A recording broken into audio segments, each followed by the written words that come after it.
गुरुदेव कहते हैं कि जब बच्चे का जन्म होता है तो अपनी मां का दूध नहीं पीता, यद्यपि वो बालक के लिए मां का दूध ही सर्वस्व है, अमृत है, लेकिन शुरू शुरू में बच्चा नहीं पीता। फिर मां जबरदस्ती अपना स्तन उस बच्चे के मुख में रखती है। बच्चा एक बार, दो बार, तीन बार जब वो पीने लगता है, उसे टेस्ट आने लगता है, फिर एक बार ऐसी स्थिति आ जाती है कि मां छुड़ाना भी चाहे तो बच्चा छोड़ता नहीं है। भागवत अमृत है। शुरू शुरू में शायद अच्छा न लगे, लेकिन प्रोसेस तो यही है कि इसे सुनते रहे, सुनते सुनते यह रस बढ़ता जाएगा।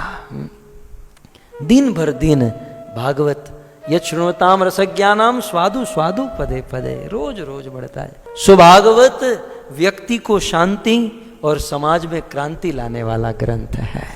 भागवत एक ऐसा ग्रंथ, भगवत एक ऐसी कथा जिसे झुंड के झुंड, हजारों के हजारों का उद्धार हो सकता है। और प्रथम इतिहास खोलकर देखें तो आनंद वन हरिद्वार में सनकादिकों ने लाखों को कथा सुनाई, और उसमें सबसे पहले भक्ति, ज्ञान और वैराग्य जिनका सुखदेव जी के प्रसंग में, सूत जी के प्रसंग में 88,000, ये एक ऐसा साधन है जिसमें झुंड के झुंड का उद्धार हो सकता है। तो यद्यपि पहचान लंबी है, कहीं पहचान में ही समय न बीत जाए। तो अंत में इतना ही कहूं कि भागवत के परिचय में कि भागवत जो है उभयात्मक ग्रंथ है, अर्थात भागवत की सेवा दो तरीके से हो सकती है। एक तो उनकी आरती, पूजा या उनको फल आदि भोग चढ़ाकर, और भागवत की सबसे उत्तम सेवा है उन्हें पढ़े, उन्हें सुने, उन्हें जीवन में उतारे। श्रीमद् भागवत जैसे हम लोग स्कूल में पढ़ते हैं ना बच्चे, हिस्ट्री, ज्योमेट्री, मैथ्स, ऐसी कोई भागवत कोई साधारण किताब नहीं है। भागवत साक्षात भगवान का वांगमयी स्वरूप है। भागवत स्वयं भगवान है। इतिहास कथा तो बहुत लंबी हो जाएगी, लेकिन जब 128 वर्ष के बाद भगवान जा रहे थे वैकुंठ, तब उद्धव जी के देखते देखते भगवान कृष्ण भागवत के रूप में कन्वर्ट हो गए। कृष्ण ही भागवत बन गए। ये भागवत के श्लोक और कुछ नहीं, मेरे कृष्ण के अंग है। इसलिए जब हम भागवत के श्लोकों का उच्चारण करते हैं, यहां वहां की बात न करें और मूल भागवत को पकड़ कर रखें, तो मानो वैसा एहसास होता है जैसे हम भगवान के गोद में बैठे हैं, जैसे कृष्ण के बाजू में बैठे हैं। उसका ज्वलंत प्रमाण श्री चैतन्य महाप्रभु अंतिम दिनों में जगन्नाथपुरी में गंभीरी लीला में जब महाप्रभु को बहुत विरह सताता था, कहां जाऊं, कहां पाऊं ब्रजेंद्र नंदन, कहां मुझे श्याम सुंदर मिलेंगे, जीवन बीत गया, वैराग्य नहीं हुआ, भगवान के प्रति अनुराग नहीं हुआ। इस शरीर से यदि कृष्ण का दर्शन नहीं हो पा रहा है तो ये शरीर जीने का क्या लाभ। बड़ी गंभीर लीला होती थी। महाप्रभु अपना चिन्मय देह गंभीरा की दीवारों के साथ पटकते थे, खून निकलता था, और कृष्ण का जब विरह सताता था तब स्वरूप दामोदर और राय रामानंद महाप्रभु को भागवत सुनाते थे।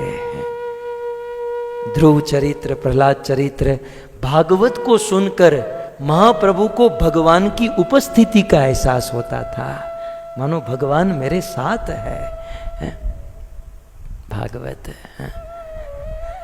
ये प्रसिद्ध श्लोक आप सब जानते हैं, तौ कथा है ना, गोपी गीत कार्तिक महीने में गाया जाता है। तो ऐसे वैसे भागवत का सार शिल प्रभुपाद ने हमको दे दिया है ना, लेकिन शिल प्रभुपाद के चरणों को स्पर्श करके, उनके आशीर्वाद, उनकी कृपा, उनकी आज्ञा से प्रभुपाद कहते हैं कि भागवत का आस्वादन करना हो तो श्रीधर स्वामी, सनातन गोस्वामी आदि आचार्यों के जो लेखनी है उनको पढ़नी चाहिए और रस पीना चाहिए। तो ये जो गोपी गीत है ना, इसका सीधा अर्थ तो आप सब जानते हैं कि कृष्ण ने पूछा कि गोपियां, मेरे विरह में तो आपको मर जाना चाहिए, फिर भी आप लोग जीवित हैं, इसका कारण क्या है? तब गोपियां कहती हैं, कृष्ण हम तो कब की मर गई होती, लेकिन कृष्ण आपके विरह में तव कथा, आपकी कथा हमको जिला रही है। तो सीधा अर्थ है ना, तव कथा अमृतम। लेकिन एक आचार्य ने उसका और एक अर्थ किया, गोपियां कहती हैं कृष्ण हम तो हमारे जीवन में बहुत अच्छे से खा पी रही थी, मौज कर रही थी, जी रही थी, लेकिन जिस दिन से आपकी कथा सुनी है ना तव कथा मृतम।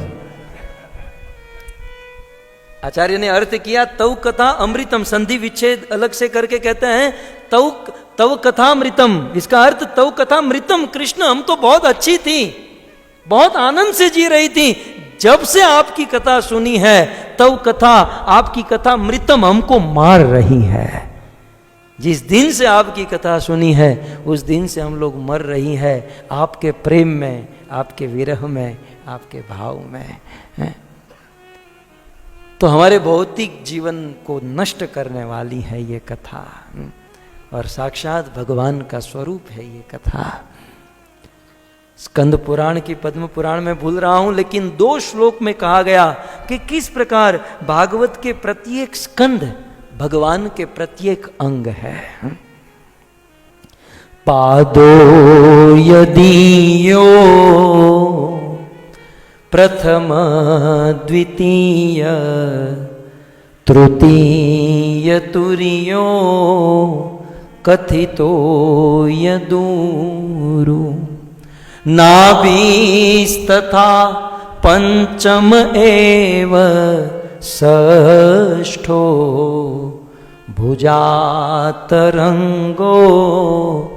युगलतथान कंठस्तु रामं नवमो यदीयो मुखारविंदम दृशम प्रफुल्लम एकादशो यस्य ललाट पट्टम शिरो तु द्वादश एव भाति। इस 2 श्लोक में यह वर्णन है कि किस प्रकार भगवान के प्रत्येक अंग भागवत के प्रत्येक स्कंद है। अनुवाद, पादो यदीयो प्रथम द्वितीय, भागवत के प्रथम 2 स्कंद भगवान कृष्ण राधा वृंदावन चंद्र के दोनों चरण है। तृतीय तुर्यो कथितो यदूरु, भागवत का 3रा और 4था स्कंद भगवान की दोनों जंगा है। भागवत का 5वां स्कंद भगवान की नाभि है। भागवत का 6ठा स्कंद भगवान कृष्ण का वक्षस्थल है। 7वां और 8वां स्कंद कृष्ण की दोनों भुजा है। 9वां स्कंद कृष्ण का कंठ है। भागवत का 10वां स्कंद कृष्ण का हंसता हुआ चेहरा प्रफुल्ल मुखारविंद है। एकादश स्कंद 11वां स्कंद कृष्ण का ललाट है और 12वां स्कंद कृष्ण का तिलक है।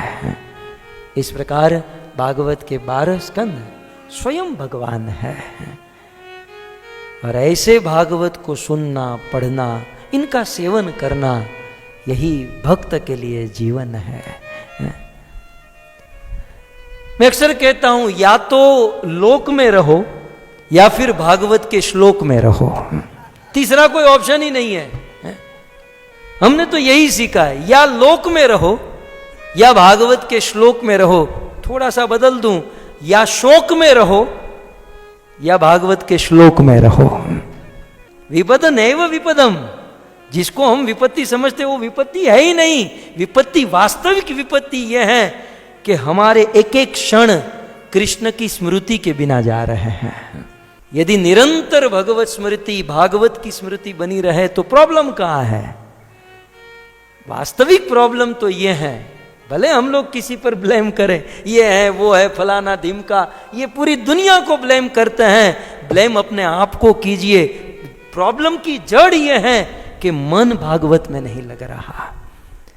जिस दिन विचार करो 24 घंटा मन भागवत में लग जाए, भगवत कथा में लग जाए, तो परेशानी की कोई बात है ही नहीं।